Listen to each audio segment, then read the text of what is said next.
हरि ओम।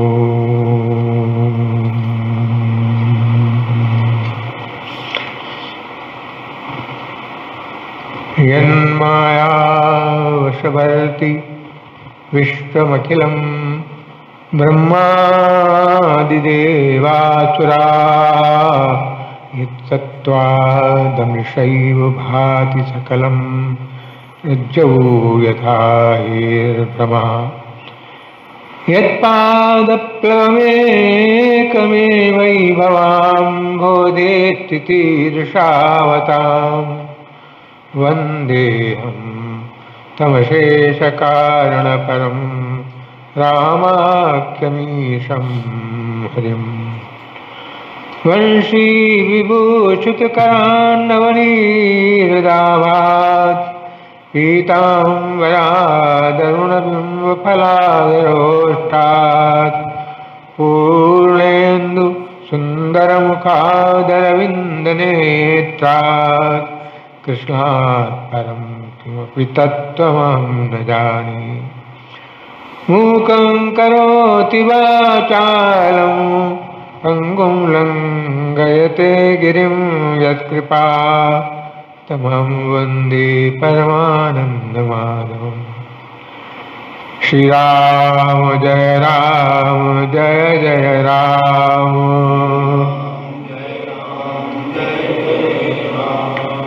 श्रीराम जय जय राम।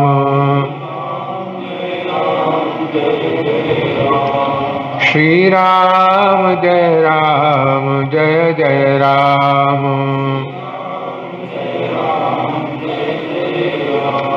श्रीराम जय जय राम।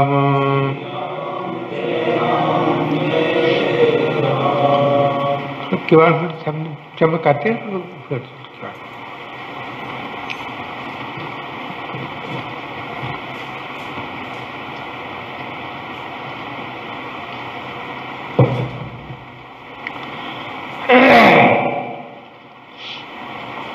आप देखिए, इतिहास भारतवर्ष का बड़ा विलक्षण है और इतिहास की बड़ी महिमा है।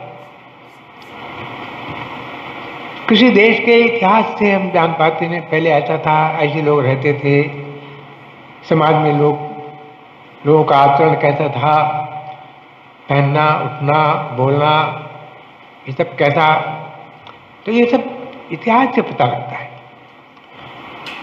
हमारा इतिहास, कल मैंने आपको जैसा संकेत किया था, हमारा इतिहास पुराना जो है वो ये कहता है कि हमारी संस्कृति में दो प्रकार की विचारधाराएं प्रारंभ से चली आ रही। दो विचारधारा, विपरीत विचारधारा, 3-6 के अगले की तरह, एक आस्तिक और एक नास्तिक। नास्तिक लोग कहते हैं आसुरी वृत्ति वाले, असुर, जो शरीर और प्राणों की परवाह करते हैं, जिनका लक्ष्य संसार है, उनको ईश्वर से मतलब नहीं है, संसार से मतलब है। उन्होंने निश्चय कर रखा है संसार के विषय भोगों में, धन में, संपत्ति में, वैभव में, इसी में आनंद है और यहाँ जितने अच्छे से अच्छे आराम के साधन जुटा लो, यही जीवन की महिमा है। जीवन व्यतीत हो जाता है। आज तक किसी कामनाएं पूरी हुई? तृष्णा, देखो उसको तृष्णा कहते हैं। तृष्णा माने और। अब ईश्वर कहाँ से याद आएगा? जब आपके मन ने संसार को पसंद कर लिया और आप देख रहे हैं संसार में घटनाएं घट रही हैं, फिर भी आपको स्मशानिया वैराग्य हो जाता है। स्मशानिया वैराग्य माने उस समय होता है वैराग्य, उसके बाद फिर वैसे ही जैसे कोई भी मृत्यु हुई और आप राम सत्य करके ले जा रहे हैं। देखिए बड़े अच्छे व्यक्ति थे, संसार से देखिए चले गए, बड़ी हानि हो गई, ये गुण थे वो थे, देखिए भगवान ही सत्य हैं, ये सब लोग चर्चा करते हैं ना। और वहां से मुंह फेरा उन्होंने उल्टा तो फिर जाके था, इसको कहते हैं स्मशानिया वैराग्य। हाँ पहुंचे, वातावरण देखा, उसकी शरीर रखा गया, आग लगी तो दिखाई पड़ा, इतने अच्छे व्यक्ति चले गए, चर्चा हो गई, जो कहते हो। संसार को हमने देखा कहाँ?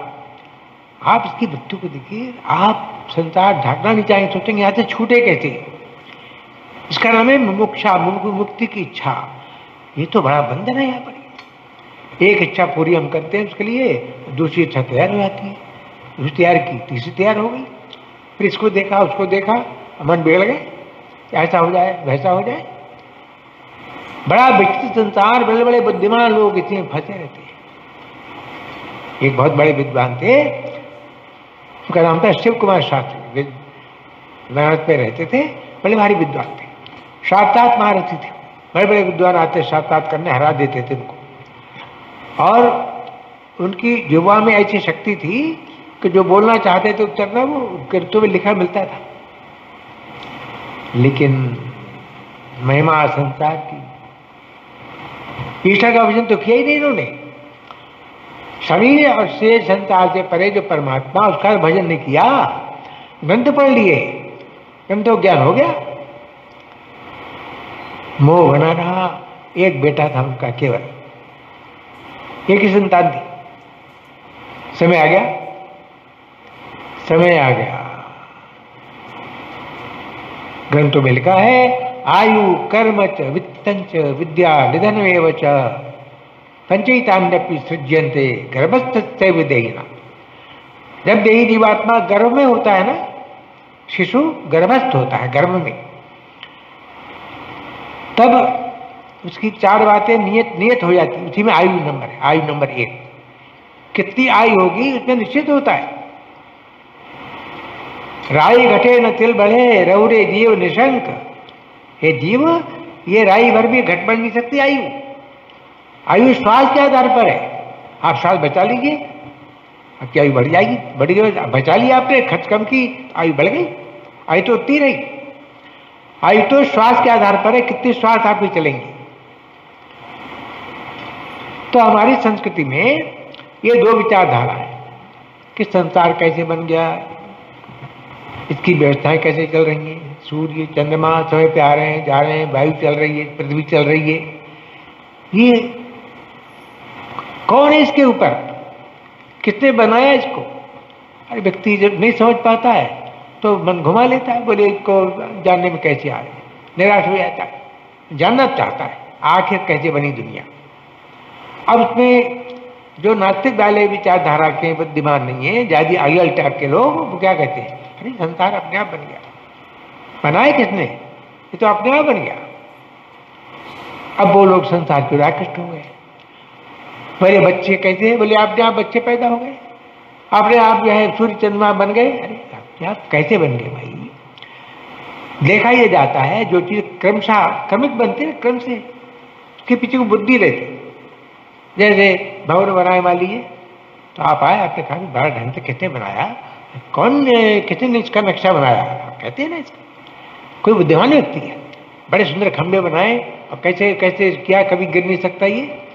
तो आप कहते हैं इसके पीछे कोई ज्यादा बुद्धिमान व्यक्ति था।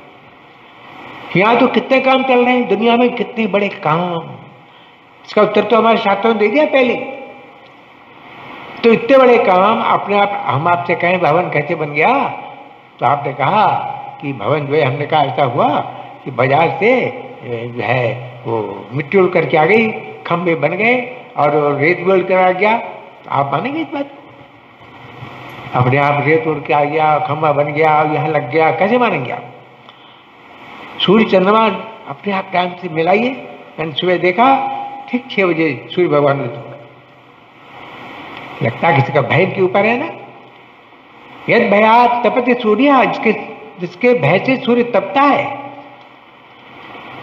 तो इसके माने, जिसके ऐसे मंत्र आते हैं, इसके भय से अग्नि वायु चल रही है, अग्नि तप रही है, सूर्य भगवान अपना काम कर रहे हैं, चंद्रमा अपना काम कर रहे हैं, मौत अपना काम कर रही है। मौत अपने आप नहीं होती है, सब इसके पीछे कारण है, निर्देश कोई देता है। महाभारत में एक छोटी सी कथा आती है कि संसार के पीछे जो बनाने वाला इसका है वो परमात्मा कोई ना है ना कोई, उसी को हम परमात्मा कहते हैं। इसलिए उन्होंने सीधा उत्तर दे दिया, ये तो वा इमानि भूतानि जायन्ते। क्या जाने, बहुत जान लिया, अशांत रहे। क्या जानना चाहिए? तो क्या कहते हो? ये तो वा इमानि भूतानि जायन्ते, ये सारा संसार जिससे के सारे प्राणी पदार्थ जड़ चेतन से उत्पन्न हुए, उत्पन्न होने के बाद शक्ति प्राप्त करके जीवित हैं, चल रहे हैं सब ये उसी की शक्ति से। और अंत में संसार का प्रलय होता है, सब केवल वो रह जाता है। इसलिए उसी को जानो। अब देखो शास्त्री ने निर्देश दे दिया। अब हम टके में नहीं ऐसा नहीं है, अपने आप बन गया तो बने रहोगे भाई, आप नास्तिक बने रहोगे तो फिर आप को दुख सुख होगा। भगवान ने कहा ऐसे लोगों को मैं मरने के बाद बुरी बुरी योनियों में आसुरी योनियों में डाल देता हूँ। आसुरी योनिमापन्ना मूढ़ा जन्मनि जन्मनि, ऐसे मूढ़ लोगों को मैं जन्म जन्म में मैं आसुरी योनि में फेंक देता हूँ, और वो सैकड़ों वर्ष तक अनंत काल तक नरकों में सड़ते रहते हैं। तो दशा देख लिए, आज मेरी 83-84 की अवस्था होने जा रही है।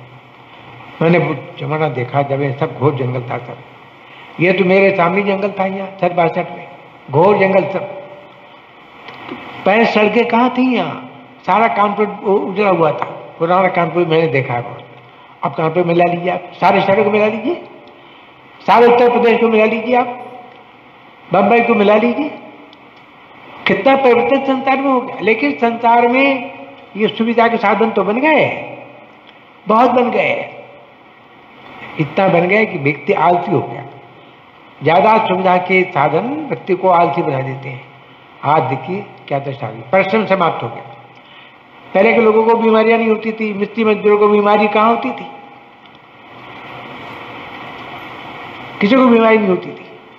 तो उस समय क्या होता था आप देखिए।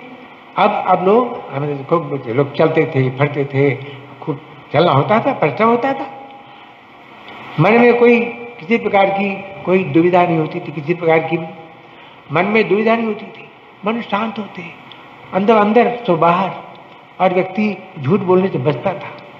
मैंने देखा आज से 70 वर्ष पूर्व, 70 ज्यादा नहीं 70 वर्ष पूर्व लोग झूठ बोलने से बचते थे, बुरा मानते थे कि अरे हम झूठ नहीं बोलेंगे। किसी ने कहा हमारी गवाही दे देना, बोले हमारा परिवार है, हम झूठ कैसे बोलेंगे। आप देखिए शराब तो कोई व्यक्ति छूना नहीं जानता था, आज शराब पानी तरह चल रही है। ये सारी बुराइयां क्यों बन गई? हम ईश्वर को नहीं मानते। ईश्वर को मानते ही जीवन में अनुशासन आ जाएगा। जैसे गंगा जी के पास आप पहुंचते हैं तो आपको ठंडक अपने आप मिलती है। आप गंगा के पास जा रहे हैं ना, तो वहां ठंडक मिलेगी आपको। आग जल रही हो और वहां पहुंच जाए आप तो गर्मी मिलेगी आपको। जो आग के पास जाएंगे गर्मी मिलेगी, गंगा के पास जाएंगे ठंडक मिलेगी।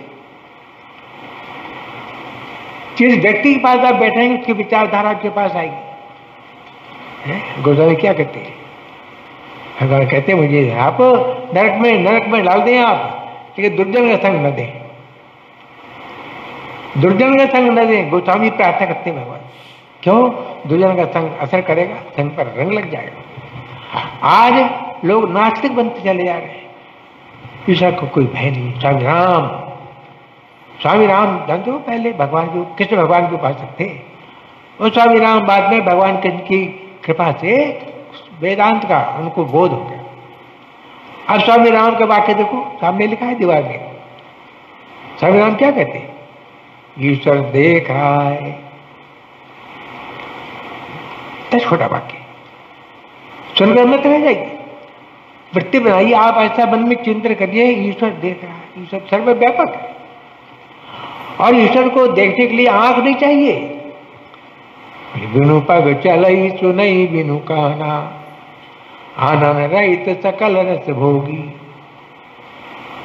उसके मुख नहीं है पर तुम सकल रस का उसको भोग लगाता है, कान नहीं है फिर भी सुनता है। ईश्वर के विषय में हमारे उपनिषदों में एक मंत्र आता है, अपानि पादो जवनो ग्रहीता। थोड़ा चिंतन करिए, संत की वृत्ति बन गई, ईश्वर देख रहा है। अब आप सोचिए, आप कहीं गलत ओर जा सकते हैं, बन भी नहीं जाएगा आपका। ईश्वर का भय लगेगा ना, ईश्वर देख रहा है। कोई व्यक्ति चोरी करने जाता है ना, तो इधर ताकता कोई देख तो नहीं रहा है। जब आप कोई गलत काम करते हैं जिससे आपको नीचा दिखना पड़े, तब क्या होता है? तब आप देखते हैं तो कोई देख तो नहीं रहा है, फिर आप ईश्वर देख रहा है। ईश्वर तो बिना आंख के देख रहा है। अपाड़ी पादो, बिना पैर के चल रहा है वो, क्यों? कुछ को तो पहुंचा हुआ है, पहले को पहुंचना थोड़ी है, तो प्रकट होगा। ईश्वर तो प्रकट होगा, उसको चलना नहीं है। अरे ईश्वर को यहाँ से बेली पहुंचना है तो पहुंचने की आवश्यकता नहीं, आप वहां पहुंचे, प्रकट कर दिए, वही प्रकट हो जाएगा। और ईश्वर की व्यापकता में कोई कमी नहीं आती। देखो अग्नि सर्व व्यापक है, चाहे प्रकट हो जाती है। जहां रग लगाई अग्नि प्रकट हो गई। तो अग्नि की व्यापकता में कमी क्या गई बताइए? अग्नि व्यापक ही रहेगा। कोई कहे व्यापक वस्तु एक जगह जब प्रकट हो गई तो व्यापक नहीं रहेगी, ऐसा नहीं है। व्यापक वस्तु कहीं भी प्रकट हो जाए। इसलिए गोस्वामी ने सगुण साकार निर्गुण निराकार परमात्मा का बड़ा सुंदर वर्णन किया। गोस्वामी कहते हैं, एक दारुगत देखिए एकू पावक युग तम ब्रह्म विवेकू। देखो एक आग इस लकड़ी में भी है, एक दारू वाली लकड़ी, एक अग्नि दारू वाली लकड़ी में है, लेकिन प्रकट नहीं है, अब प्रकट है। एक अग्नि प्रकट कर लिया आपने, तो अग्नि में क्या अंतर? अग्नि तो अग्नि है, वो इसमें निराकार रूप में है, अब प्रकट रूप में है, और यहां प्रकट हो गई।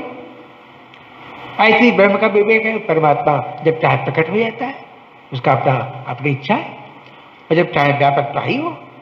गीता में भगवान ने पहले कह दिया 9वें अध्याय के 4थे श्लोक में, मया तत्मिदं सर्वम जगत अव्यक्त मूर्तिना। वो जब व्यक्त मूर्ति अव्यक्त निराकार रूप से सब जगह में व्याप्त हूं। तो ये बात अर्जुन ने कहा, महाराज आप तो मेरे रथ हाँक रहे हैं, आपके हाथ में बागडोर है मेरे घोड़ों की, और आप कहते हैं मैंने सारी जगत को व्याप्त कर रखा है। हाँ अर्जुन ठीक है, ये मेरा प्रकट रूप है। जगत के कल्याण के लिए मैंने ये रूप धारण किया है, अपनी इच्छा शक्ति से बनाया है, संकल्प से। और वो मेरा निराकार रूप है, निराकार रूप सब जगह व्यापक है। तो जैसे आपको भी दृष्टांत दिया गौतम जी का कि एक अग्नि लकड़ी में व्याप्त है, एक अग्नि प्रकट हो गई। इसी प्रकार से निराकार ब्रह्म साकार ब्रह्म भगवान चाहे प्रकट हो जाती है। यही शंका उमा ने की। भगवान शंकर सती ने क्या कहा कि आप कहते हैं हरि व्यापक सर्वत्र समाना, ये तो बात समझ आती नहीं। और परमात्मा सर्वव्यापक है, समान माने पूरा का पूरा, तो कटपिट नहीं होती। पूरा का पूरा संपूर्ण परमात्मा सब जगह व्याप्त है समान रूप से। दिखाई तो पड़ते नहीं, बोले तो दिखाई तो प्रेम से पड़ेगा। प्रेम से प्रकट, उसको आना जाना तो है नहीं, प्रकट होना है ना। तुम प्रेम नहीं करते, आपने अभी तक उसको पसंद किया ही नहीं। एक भाषा थी पुराने, कहते थे आज इसको पसंद कर लेते हैं ना, ये मुझे चाहिए। उसकी इंपॉर्टेंस आपके मन में आती है, वस्तु बहुत अच्छी है, मुझे चाहिए, तो आपने पसंद कर लिया ना इसको, तो आप नहीं भूलेंगे। रात में सपना दिखाएंगे तो आपको याद आएगी। तो उसको आप पसंद कर लेते हैं, उसको कभी नहीं भूलते आप। अभी आपने दुनिया को पसंद किया, ये दुनिया महा धोखा, यहाँ धोखा ही धोखा है।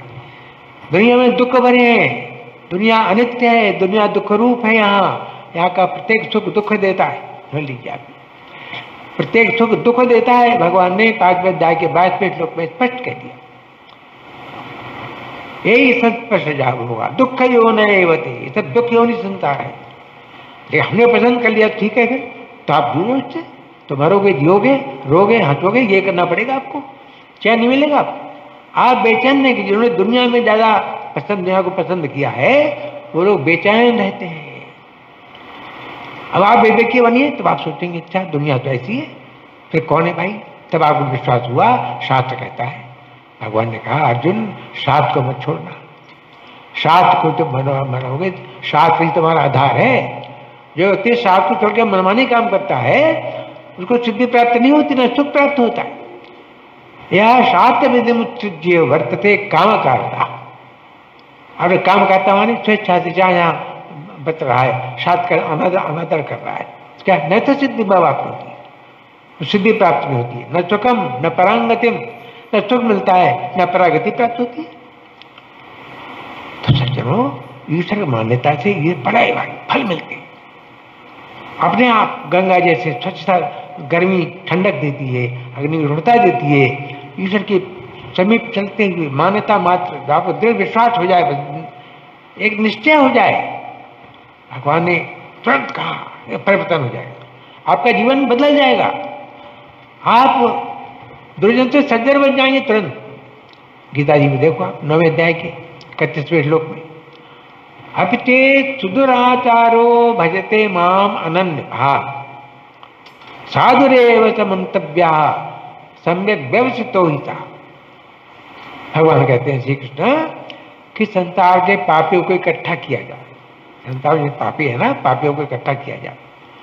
उन पापियों का जो सरदार हो ना, अपिचेत अन्य महापापी भी हो, सुदुराचार, केवल दुराचार नहीं, सुदुराचार, अच्छा पापी हो, पापियों का सरदार पापी हो, यदि इसके मन में निश्चय हो जाए, आज से मैंने समझ लिया ये मेरी बुराई है, मैं संसार से हटका के मन में आपको मन को परमात्मा में लगाऊंगा, निश्चय कर लिया मैंने, फिर क्या देर, कोई देर नहीं, सूर्य के आते ही अंधकार भाग जाता है। साधु, वो दुराचारी था, पापियों का सरदार, वो भी साधु बन गया। साधु माने सज्जन, साधु सज्जन को कहते हैं, महात्मा को कहते हैं। महात्मा माने जिसने परमात्मा से नाता जोड़ लिया वो महात्मा होता है, उसकी कोई जाति वर्ण नहीं होती। जिसने परमात्मा से नाता जोड़ लिया, परमात्मा को प्रसन्न कर लिया, उसका पाप नष्ट हो गया। साधु रेवत मंतव्या, वो साधु मानना चाहिए, क्योंकि सम्यक व्यवस्थिता, उसने सोच विचार कर निर्णय कर लिया कि ये संसार छोड़ने योग्य है, परमात्मा अपनाने योग्य है, मैंने बड़ा अपराध किया, मेरे कितने जन्म नष्ट हो गए, अब मैं परमात्मा की ओर चलूंगा। जिस दिन निश्चय हो जाएगा, काम बन जाएगा। जिस दिन आपको अपनी बुराई को खल जाए, बुराई निकल जाएगी। अब आप बुराई को बुराई मानते ही नहीं तो बुराई कहां से दूर हो जाएगी बताइए। आपको लगे, अपने अपराध का बोध हो जाए कि मैं जो काम करता हूँ गलत काम करता हूँ, ये नहीं होना चाहिए, आज से मैं नहीं करूंगा। बस जब आपको पश्चाताप होगा मैंने गलत काम किया, तो छोड़ देंगे आप। और आप कहेंगे मानते ही नहीं आप, दुनिया कहती रहती है हम तो करेंगे ऐसा, तो करो फिर, तो भोगो फिर। अभिचेत सुदुराचार, प्रहलाद किसका पुत्र था? असुर पुत्र। असुरों का सरदार हिरण्यकश्यप, हिरण्यकश्यप का पुत्र था प्रहलाद। और आप देखिए असुर का पुत्र होने पर भी ज्ञानी भक्तों में प्रहलाद की गणना आती है।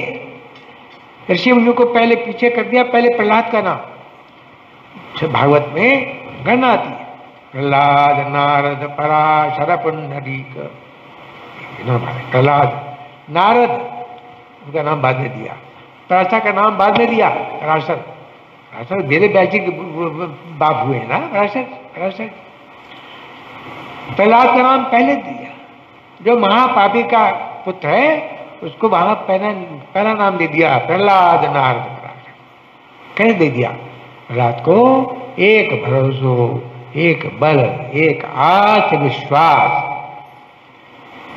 उसी का बल, उसी की आशा, उसी का विश्वास, एक आस विश्वास। ये जब निष्ठा की बन जाएगी तो कभी कभी एक झटके में बन जाती है, कभी कभी अच्छी निष्ठा एक झटके में बन जाती है। प्रहलाद की एक झटके में बन गई। प्रहलाद जो था प्रातःकाल जा रहा था, उसके दिमाग में था कि भगवान तो कुछ होता नहीं है। मेरे पिता कहते हैं भगवान कहाँ है, दिखाई नहीं पड़ता, मैं हूँ भगवान, मैं हूँ विष्णु, तुम किसका वजन करते हो, मेरा वजन करो। तो प्रहलाद पिता उधर मन में था कि सब लोग कहते हैं भगवान है, या हमारे पिता कहते हैं मैं ही भगवान हूँ। और एक दिन उसने देखी घटना घटी भगवत कृपा से कि हृदय पे असर पड़ गया, निश्चय बदल गया, महापापियों का लड़का महापुण्यात्मा बन गया। उसने देखा कि कुमार के घर के आगे जा रहा था वो, एक कथा आती है उसके इतिहास में। आवा था, वहां घड़े पक रहे थे और उनमें आग जल रही थी। वहां उन जलती हुए गढ़ के अंदर से एक बिल्ली निकली, बिल्ली दौड़ती आ गई बाहर। अब प्रहलाद ने सोचा कि इतनी यहां तो अग्नि का ढेर था और इतने घरों के बीच में से ये बिल्ली कहाँ से आ गई? बिल्ली नहीं चली, इसको किसने बचाया? मेरे पिता में तो ऐसा वक्त नहीं, बधाई करने की, ये पिता भी नहीं कर सकते। अब इसको विश्वास हुआ ये कार्य तो भगवान ही कर सकते हैं। आज की मौत नहीं थी तो भगवान ने बचा दिया। मौत का विधान तो भगवान का है ना।